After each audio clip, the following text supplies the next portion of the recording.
All right. Hello, everybody. NASDAQ looking ugly. Welcome to today's stock market update. Stocks were hammered yesterday. The NASDAQ actually made new lows for the year. The Dow tumbled 809 points. Tesla tumbles after the Twitter deal. And then we have Alphabet and Microsoft earnings in the spotlight. We're going to take a close look at both of those today and much, much more. Today is Wednesday, and if this is your first time here, my name is Markus, and I'm head coach at Rockwell Trading.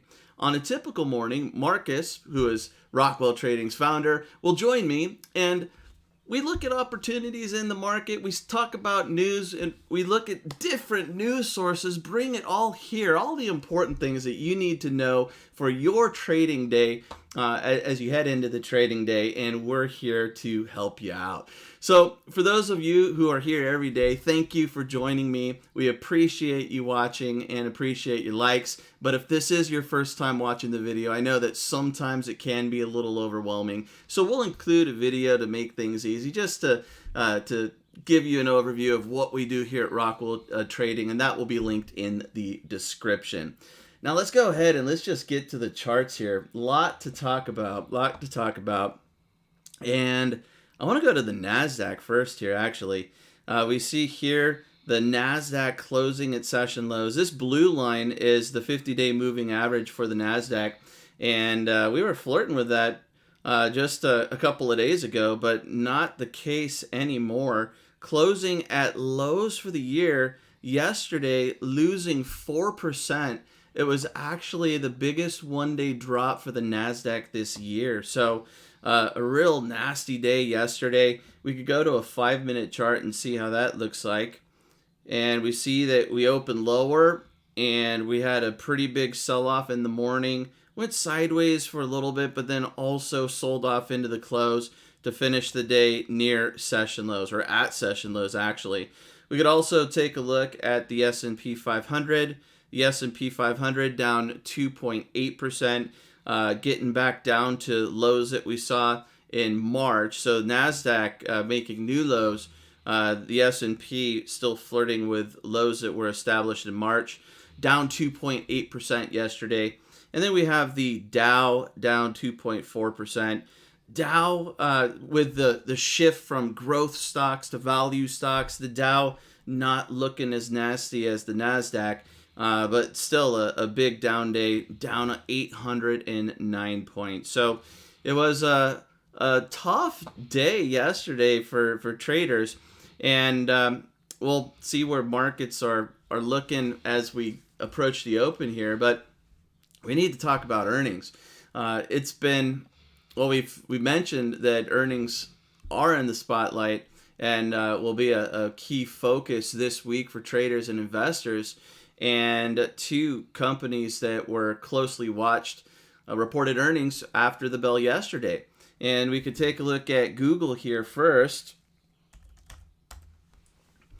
And Google actually reporting worse than expected earnings, down 4.3% pre-market. So traders not liking what Google had to say.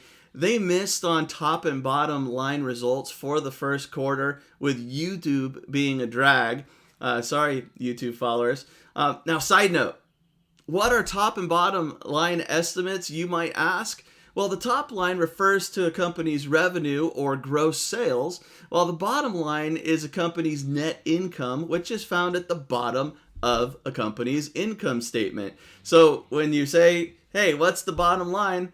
You want to know how did the company really do after all of the fluff and all of the other stuff? Is the company making money, right? And so that's what the top and bottom line estimates refer to, in case you hear that and you're wondering, what the heck does that mean? So YouTube was expected to bring in $7.51 billion in ad revenue, but instead brought in $6.87 billion. And hey, Markus, is it time to turn the YouTube ads back on in these videos that we're doing to help them out? Nah. You might not notice it, you might, but we turn those off for you to enjoy the videos that we produce and the ones that we share here. That was a decision by Markus. I fully support that. I think that's a good one, because sometimes you're watching YouTube and you see all these ads pop up. Well, those ads aren't as effective, and people putting ads on YouTube aren't as effective as they have been in the past, and fell short of analyst expectations. Now, there's also this little pesky app called TikTok that is being blamed and creating a problem for YouTube, which affected Google and Alphabet's results. Google CEO said on a call with investors that the YouTube's TikTok competitor, their shorts, now have 30 billion daily views, which is double the amount of views the prior quarter and 4 times as many as the year before. So that social media app and TikTok, those videos are gaining more and more popularity, taking away from other social media sources and entertainment and education that some people would view in the past. You also had the Russia invasion of Ukraine popping up as an issue, and it did have a noticeable impact with revenue growth in the European region. This includes the Middle East and Africa, but it slowed to 19% in the first quarter from 33% a year ago. Google actually halted much of its Russian operations because of the invasion of Ukraine. Now, on the other hand here, we can take a look at Microsoft. They also reported after the bell yesterday, and almost the exact opposite response, up 3.7%, trading at 280 as we get closer to the opening bell. They reported better than expected earnings. Revenue was up 18% year over year. They beat on top and bottom estimates. But we do have to say that it was the smallest revenue beat since 2018. And I showed this yesterday. If you just look at these green E's here, they represent the earnings beats that have occurred with Microsoft. And we were going way, way, way, way back to see a negative, a miss. Well, it actually looks like it was the smallest earnings beat that Microsoft has seen since 2018. But traders still liking the results there. They did say that revenue from all 3 of Microsoft's business segments came in higher than analysts expected, and Microsoft also shared strong guidance for the current quarter. Now, haters gonna hate. Sorry. I think that will probably be Elon's next tweet. We could look at Twitter here. Not Twitter. I want to look at Tesla. Tesla. Traders and investors do not like Elon's, little fun that he's having with Twitter here. Down 12% yesterday after Twitter's board agreed to the buyout deal by Musk. This erased $112 billion, $114 billion in market value for Tesla, and that's equal to three Twitters.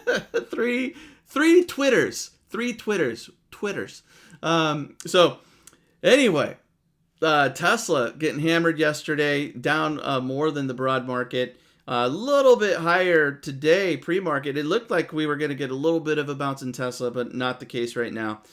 So investors not liking the Tesla, or not liking the Twitter deal, and Twitter trading lower below that 54.20 offer, which means that some investors are still wondering if this is really, really, really going to go through. So that's what's going on as we approach the markets. We're focused on earnings. We continue to be focused on earnings, but I mentioned that I want to do a quick look at Microsoft versus Google. And here, let's go ahead and let's go to the wheel analyzer. And I just pulled up the numbers that we had available yesterday, which are not going to be the numbers this morning. But I wanted to really look at 2 things here.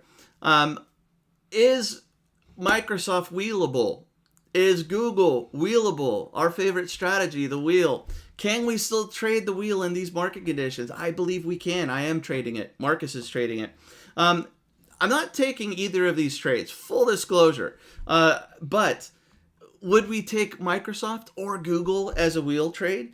Well, I'm using yesterday's information here for options, just purely for reference. This will change because after earnings, leading up to earnings, there is higher premium in the options because of the uncertainty, and then you have what's known as volatility crush, and the options premium will decrease after earnings and after the news, after the reaction has been out.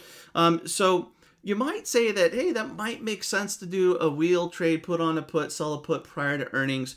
I personally am not a big fan of that because there could be a bigger than expected move. But here I'm looking at Microsoft, and to get the 30% annualized, if I was to go out to next week, I need to get a minimum of $2.18. Microsoft at the end of the day yesterday was trading at $270.22. Google, on the other hand, trading at $23.90 a share. And at $23.90, if we were to get that 30% annualized, we would need $19.56 a share. Now, you have to have a much bigger account to be trading Google, because if you sell one put, you're tying up $238,000 versus one put on Microsoft, which is going to be $27,000. So this is where the software suggests 8 puts for Microsoft versus 1 put for Google. So we have this comparison, and yes, it is possible that we make a little more. Like here, if I just put in, let's say we got just the 218.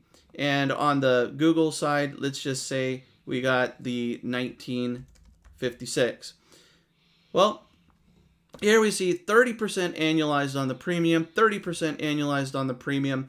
We see that with this Microsoft trade, we make $174 premium per day, and we would make a total of $1,744 if the put expired worthless.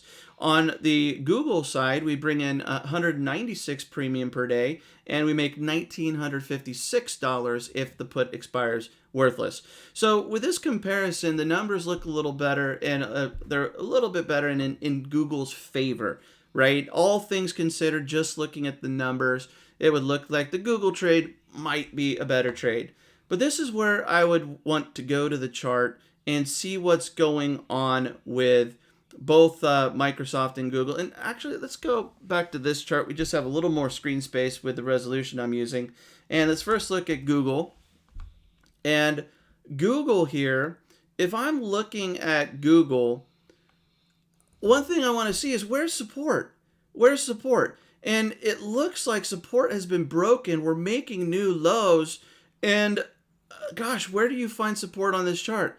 I don't see it. So not only is trading puts into earnings, in my opinion, a little bit risky, this dip, this pullback would be a concern. And if I look at Microsoft, MSFT, this is trading right at these recent lows, still kind of in this range.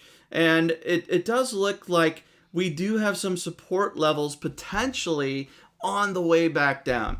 So I'm not taking either of these trades, but can we still trade the wheel in these market conditions? I believe that this inflated premium is great for the wheel, but we have to be very selective with the stocks that we're choosing and the strikes that we're choosing. And if I was to look at Microsoft versus Google, Microsoft, just chart-wise, was the better choice, in my opinion, and it ended up having better earnings as well, and it's positive today.